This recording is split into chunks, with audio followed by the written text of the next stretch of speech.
Hey everyone, Jim T. Graham with RCGroups, and today we're looking at something I'm pretty excited about. It is the Sharp Vision FPV ground station. It's a 7-inch high bright LED monitor with built-in 5.8 dual receiver and DVR. So why am I excited about this? If you look at any of my reviews or read any of my articles, you know that I fly small FPV quads, large FPV quads, small planes. I fly everything FPV. And one of the first FPV items I ever received was a 7-inch dual diversity. And I always bring it with me. But I was having some issues with that. And when I turn this around, we're going to talk about why I like this one better. The other thing is that, let's say the last time I went out, I had a single receiver and I had 2 video outs. I had to order the second video out because it only came with one. And so I had 1 video out going to my head plays and 1 going to my DVR. I'm running a battery to my head plays, a battery to my DVR, and a battery to my monitor and dual receiver. And I was like, this is crazy. I had it all Velcroed on. It was not optimal. And so I got on the internet and looked up on the site of Surveil Zone. And David at Surveil Zone has sent me some cameras. Usually they're sitting around here. I don't have them around me right now. They must all be in planes. But I said, hey, I see something that's solving a lot of problems for me, and it's this monitor.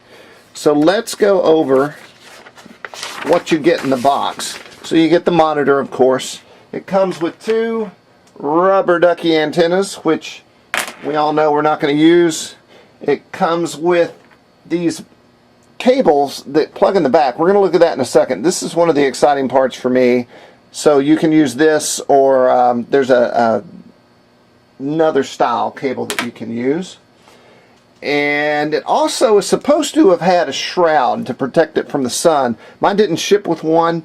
I can ask David if that's stock or standard or not. I find those things to be kind of a pain. Now, if your monitor's so light or not bright that you need a shroud, then you need one. But this monitor is bright enough that I don't think I really need one. I took it outside, I did some tests, it looked great to me just standing in the sunlight.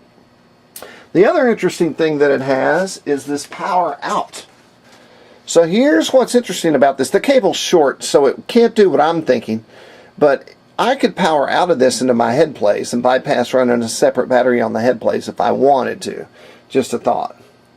And that's kind of it. It comes with Velcro for the shroud if you actually get a shroud. But anyway, I'm really focusing on the unit itself because I'm pretty excited about it. Before we turn around, and I'll show you all the cool stuff. 10 millisecond response time.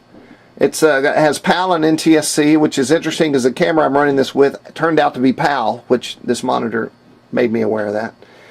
It has video, audio. It will run on a 2-cell to a 4-cell LiPo, resolution D1, VGA, QVGA, and I'm assuming D1 is the best. It looks the best to me. It supports a 32 gig or micro SD card, and that's basically it. So now let's flip it around. And before you get bored with the video, if you're actually purchasing or have purchased this, there is some menu stuff I want to show you that's important, and it wasn't in my box, and I had to do a little running around to figure out what was going on. So let's look at the back here. Alright, so one interesting thing I like, a battery strap, because I usually put Velcro on here, and usually the Velcro will ultimately fall off in the hot sun. Then my battery falls, then it yanks the cable, and then I have had the power cables that are on the board to the unit actually get pulled off. I had to pop off the back and resolder it and all that. Never felt really secure with it again. This actually has a T-plug in the back right here. So I think that's awesome. I feel like it's going to relieve a lot of stress from the board itself and make this a more robust unit. And then that's how this other plug works. So you could go straight out to there. Very nice. That's cool. Dual receivers. Now here's one thing that is kind of odd. The antenna outputs are coming out at this angle, which means whatever you're going to run, you're probably going to need a 90-degree piece to go with your antenna. You can run an antenna like this, or you could run this antenna and have it pointing the right way. Or if you had your X squared they do sell a piece like this, but it's not stout enough to really hold this up. So I would have to make sure this was pointing the right way and maybe held in place somehow. Anyway, so that's something to be aware of. When you order this, be sure to make sure that you have connectors. And here is something that's really cool. It seems so simple, but it's cool nonetheless. It has a power switch. I don't know if you can see that. It's right here, which means that I don't have to unplug and replug. I can just turn it off and on. None of my other units have that. I don't know why. It seems simple. Also, I'm the worst at leaving batteries plugged in, especially when I stop doing a review for a second and go eat lunch or something. And so this does not appear to drain the battery when it's turned off. And we all know if we leave a battery plugged into an airplane, it will drain it.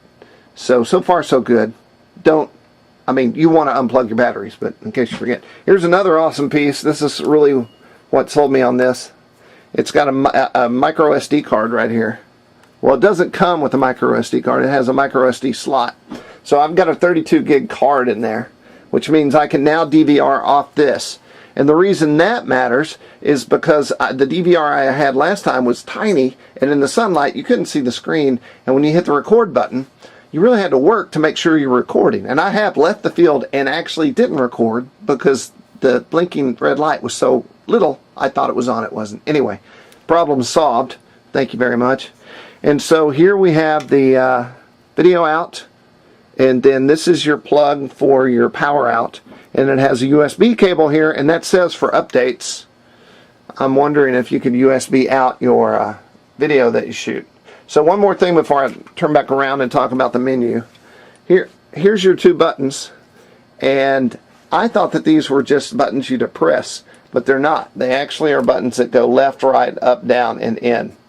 And so on the review on RCGroups, I have gotten pretty specific graphics of how that actually operates. I'm going to flash up a picture in the video here.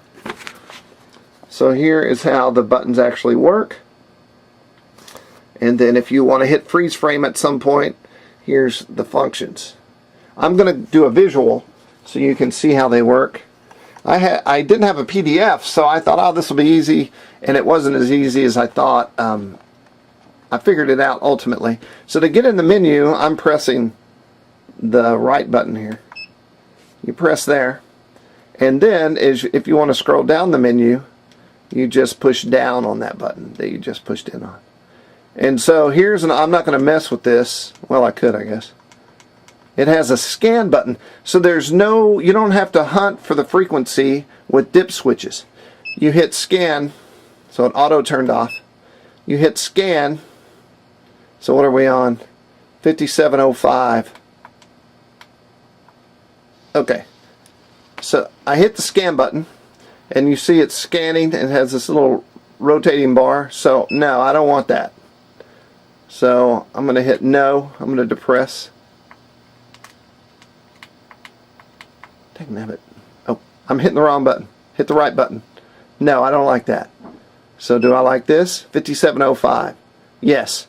So here's an interesting fact. We all know that some channels will bleed over to other channels, and you can actually scan on here and find the wrong channel and it'll look good sitting next to it. But if you got too far out, your signal would go bad.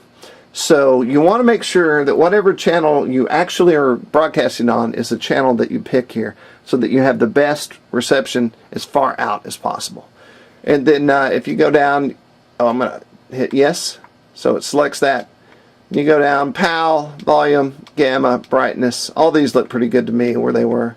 Burst, language. Okay, this is important here, but when it shipped to me, it shipped in English. If it wasn't in English, then you could change it there. Light, auto, you figure out if you like that or not. Reset, so you could go back to default. So if you see this R flashing up here in the corner, that means that my DVR is recording. And the reason it's recording is I pushed the wrong button. So now the R is not flashing and it's not recording. And so while we're up here, let's talk about what some things mean on the screen.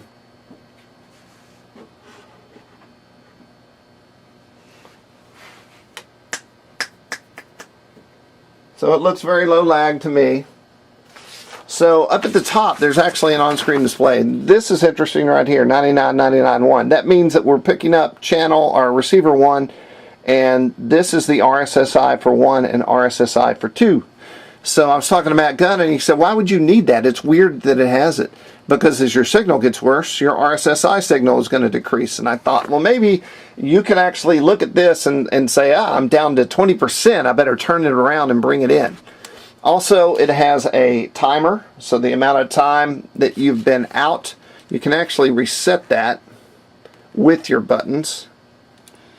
And then this is telling me, which is great, it has 11.5. It's telling me the voltage coming off of the pack that's running the actual unit, which was always a fear of mine, is that I would be running a pack and then it would go out in the middle of a flight. Now I can actually monitor where I'm at. And so there is a DVR. So I'm going to take the right button and I'm going to push it right. So this is the DVR setting, and I'm going to push it one more, and then this is AV3. So this would be a third source. I'm going to go back. So we're back again, and I'm going to push down. Down is the help menu. So down is just going to tell you what channel is which and what your buttons do. I did not know this. Of course, I wasn't pushing down. I didn't know the buttons went down. Push down again, it takes me back. I'm going to go up with this button and see what I get. When I go up, it takes off my on-screen display. And then I'm going to go, okay, I'm going to push in. Okay, I'm at menu. Dang it, I'm at scan again. So if you push and push, you're going to get a scan. No, don't want that. Yes, I want that.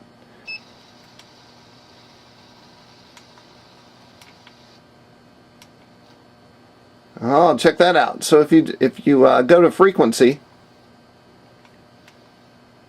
you can change the frequency.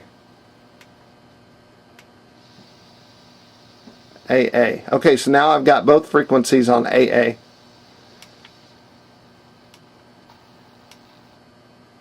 $57.05. Okay, so I just manually found my channel using the menu. Pretty cool. Alright, so what is next? The DVR. So I'm in DVR. I've just pushed the button, and as you can see, there's a big red flashing light, or spot, I guess. And so now you know that you're recording. I'm going to push it again, and I'm off. So now I'm in the camera screen, and if I go right, this is pretty confusing, but you've got your PDF in my review that you can look at. But now we're looking at videos. So camera, and then all right, and now I push right, and I'm going to push that, and it's now playing the video I shot. So what that does for you is, if you're at the field and you're like, did I get it? You can jump on here and take a look, and it's larger. Oh, my dog just came up on my leg, and I thought a spider ran up my leg. So it's larger than the tiny DVR I had. So now I can actually, before I leave the field, check to see that I got everything going. Okay, so we're going to bounce out of that. Okay, so now we're going to go into the DVR menu. So I just pushed it right. I'm going to push it right again. I'm going to push down, and I'm going to go down, down, down, push, English, Dutch, France. Now with me it was here, and I was like, where's English? So you got to go up, pick English. Date and time. I'm going to go ahead and set that, because when you, whoops, okay. You want to set your date and time, because when you pull this SD card out and put it on your desktop, it'll tell you it's 2009. So you definitely want the most recent date so that you can find your videos that you've shot. So what else?